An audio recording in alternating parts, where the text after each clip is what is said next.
vais parler de ce mot d'ordre, et je terminerai là-dessus.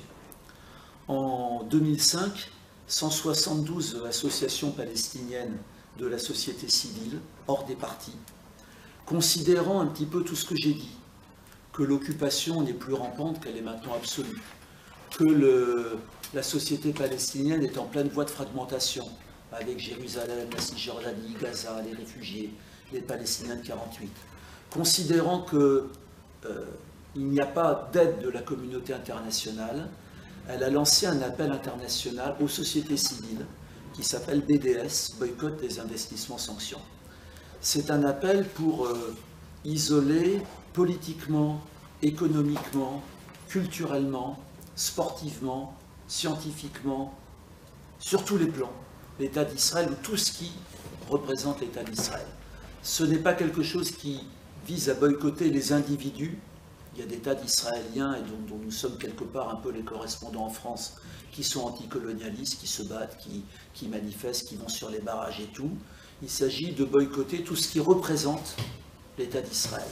Et ce boycott se fait sur 3 revendications: fin de l'occupation, fin des discriminations et droit au retour des réfugiés, qui sont les 3 revendications qui justement luttent contre la tentative des Israéliens de liquider le peuple palestinien. Ce boycott des investissements sanctions a déjà remporté des succès assez importants. Souvent, quand on pense boycott, vous vous dites, bon, je ferai attention au supermarché, je n'achèterai pas les pamplemousses de Jaffa ou les avocats Carmel, il faut le faire, bien sûr. N'achetez pas les produits de beauté Sephora, ça c'est déjà beaucoup plus important. Si vous avez un jardin, faites attention au goutte à goutte, il y a presque que des produits israéliens. Mais sachez bien que les plus grands succès qui ont été remportés, c'est dans le désinvestissement. Il y a énormément de grosses boîtes. Veolia vient de se désinvestir complètement d'Israël après y avoir perdu des milliards. Dexia vient de se désinvestir d'Israël après y avoir perdu des milliards. Il y a des pays dans le monde, les pays anglo-saxons, où les traditions de boycott sont beaucoup plus importantes, et où donc des syndicats entiers se sont ralliés au mot d'ordre de boycott. Et il commence à y avoir une certaine panique chez les dirigeants israéliens qu'à terme, ce boycott prenne de l'ampleur. Donc sachez-le aujourd'hui, c'est le plus grand appel que je puisse vous faire. Rejoignez les comités palestiniens, quels qu'ils soient.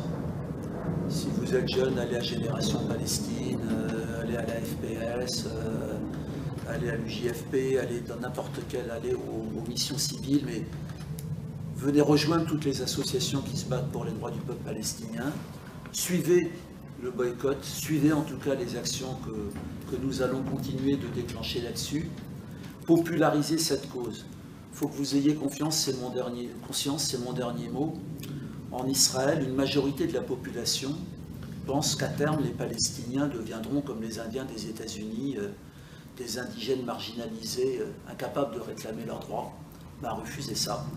Et c'est tous ensemble qu'on pourra empêcher que ça se passe. Et je pense qu'on y arrivera.